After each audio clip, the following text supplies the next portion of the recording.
This is my 2020 Dodge Grand Caravan Hybrid. And I'm going to tell you why I don't call this the Chrysler Pacifica Hybrid like it's supposed to be called. It's a Dodge Grand Caravan, and it's a working man's car. It's the working American entrepreneur's car. And I'm going to tell you why right after this.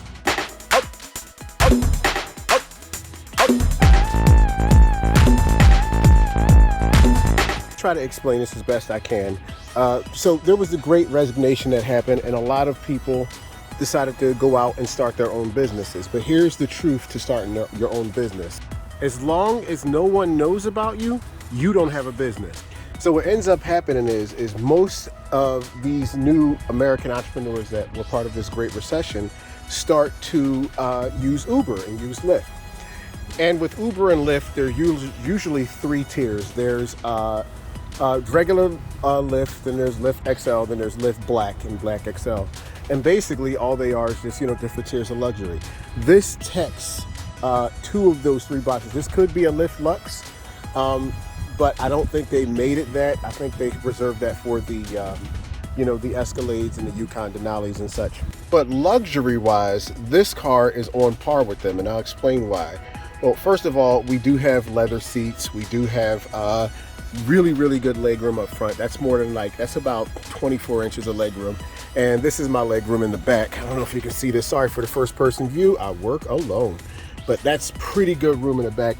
I have enough room back here for 3 people.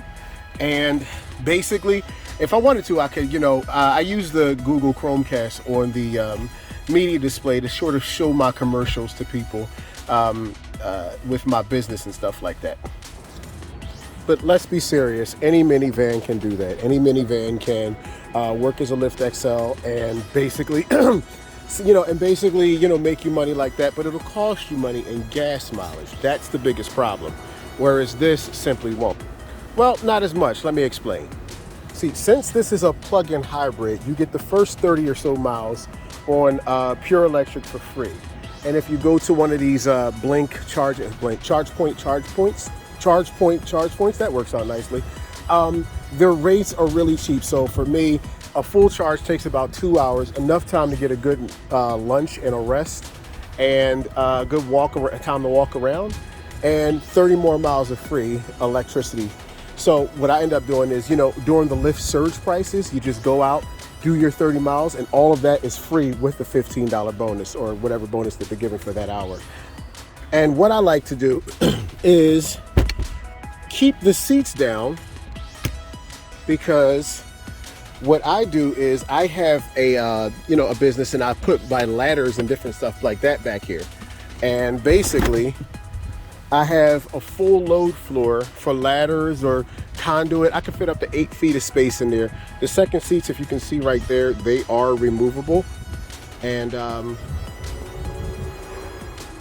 that's what makes you get more cargo in here. So I've moved people, I've moved dishwashers, I've moved washers and dryers, I've moved people's entire houses in this thing. This is why you get this van. If you are a man with a van or a person with a van, I'm not biased, you become 10,000 times more useful to the people that you know. And the way to monetize that and still follow your dreams, like for me, for instance, I want to be endurance athlete. I want to be a runner. So what I do is I drive this van to different parks, and people pay me for it. So I learn how to run. I learn about a bunch of different people, and it's awesome. It's awesome. This is the way to go. I will say this. I have been driving this van for 1 week. This van has been in service for 1 full week, and I have paid, I'm going to put the exact numbers up on the screen because I don't know what they are.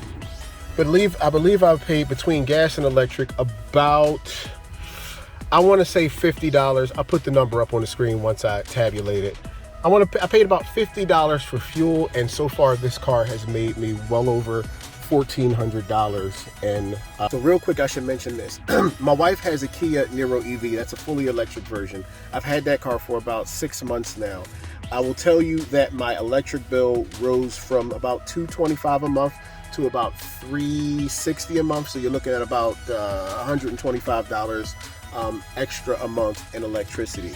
I know that sounds like a lot, but in ratio for me, with my 2017 Dodge Grand Caravan that I was doing this for before, I was paying upwards of $630 in fuel. That was when the gas prices were $2. So remember that, keep that in consideration. It's still 1/5 the cost to charge your EV at home versus gas. And if you get a level 2 charger, it'll even be, those cost about $500, and it costs about, if you get a good electrician, a good electrician will charge about $600-700 to install it.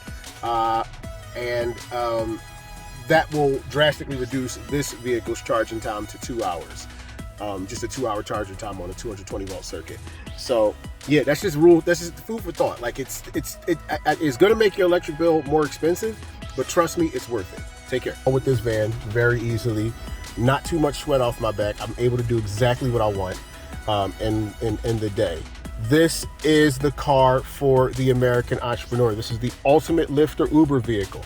This is your way out. If you don't want a job, and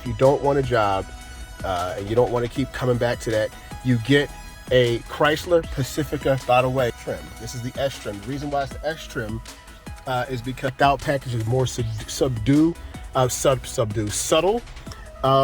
It is, so what you're basically looking at is just the chrome delete is what you're getting with the X package and the all blacked out wheels and the blacked out grille and everything like that.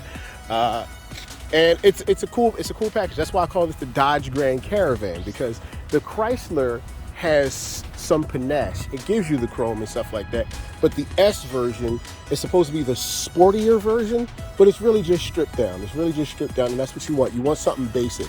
You don't want anybody smashing the 2 seats that come with the Pinnacle Edition. All the stuff is on the Pinnacle Edition. These would be monitors, and they would be all beautiful and all that stuff like that. You don't want this. This is a work vehicle. This vehicle cost even at 2020 prices, still 2 years old, still cost me $44,000 with all the dealer markups and everything. I'm closer to $60,000 that I have to pay on this vehicle.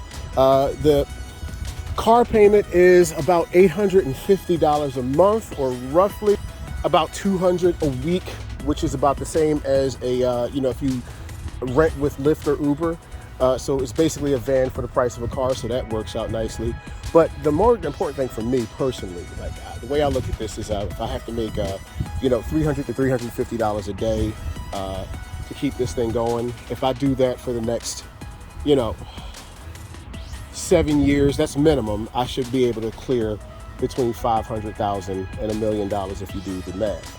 And that's the way out, because all you really need for the American dream is $1 million invested. About $2 million invested to be able to do what you want, as long as it's within reason. So this is it. There are other vans to get.